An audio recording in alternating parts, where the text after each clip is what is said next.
Sugar. Oh, how we love our sugar. And so what does the food industry do? They come out with artificial sweeteners, right?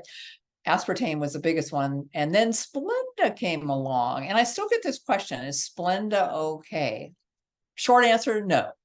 Okay, these are neurotoxins to the brain. Stevia, that's another question I get asked a lot. Yes, stevia, if it's real, true stevia, not Truvia, okay?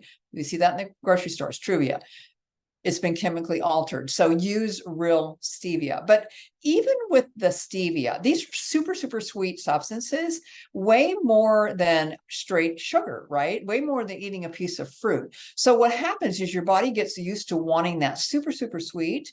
And then when you have a piece of fruit, it's just not going to cut it. So you really want to wean yourself off of these, even stevia, and even just use real stuff like honey, right? Use honey. Wow, nature's amazing food. And try to get your body off of the super sweet hook, right? Because your body really doesn't need this stuff.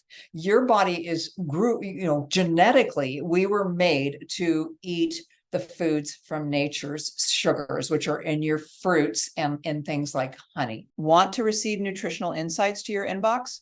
Sign up at divinefarmerhealth.com.